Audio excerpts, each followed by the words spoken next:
Alien, Earth's double episode launch came last week, and it was possibly one of the best double premieres for a program that we've seen. The two businesses that will be at the vanguard of this show, Yutani and Prodigy, were presented to us. They are battling for something that isn't really theirs.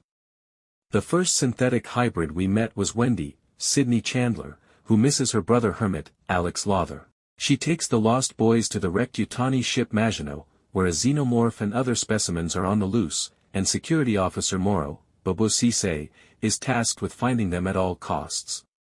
With Wendy once more searching for her brother, Alien, Earth Episode 2 concluded on a somewhat suspenseful note when the Xenomorph eventually caught up to Hermit and took him hostage. We begin to grasp Wendy's ear ringing more clearly in this episode. It's evident that she has an advantage over the intelligent creature because of her link to the Xenomorph, even if the show hasn't explicitly stated why she's the only hybrid with this connection.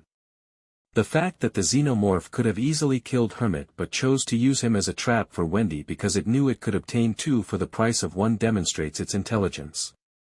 Even when the Xenomorph has a clear kill shot of both Wendy and Hermit, it decides not to kill, instead looking down at Wendy as if they are having a private chat. The Alien series has hardly addressed the bond that Noah Hawley is forming with Wendy and the Xenomorph.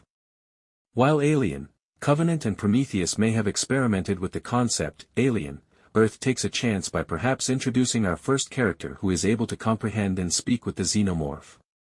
Here, Sydney Chandler delivers the most memorable scene of the program thus far, channeling her inner Ripley and defeating the Xenomorph in a one-on-one battle that ends with its decapitation rather than its blowout into space, as we do on Earth. Noah Hawley's subversion of expectations with what fans are so accustomed to from the brand is one of the many reasons Alien, Earth is so captivating.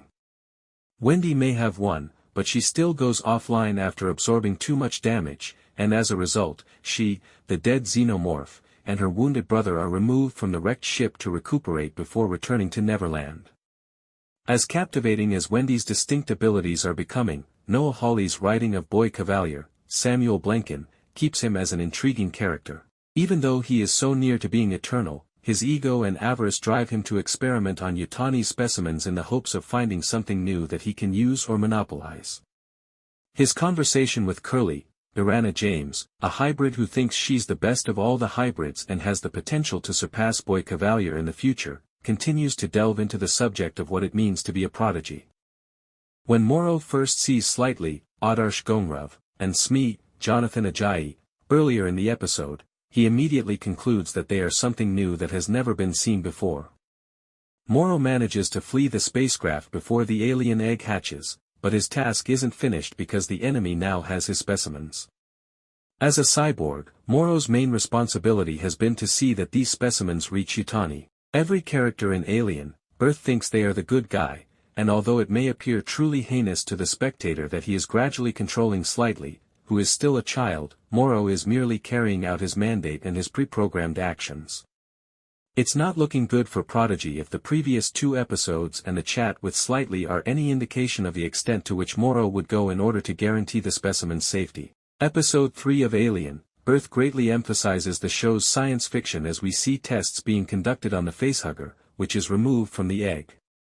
When Wendy eventually awakens toward the end of the episode, she still hears a ringing and screeching sound that draws her to the creature as she watches the embryo, apparently belonging to her brother Hermit, being implanted into his lung.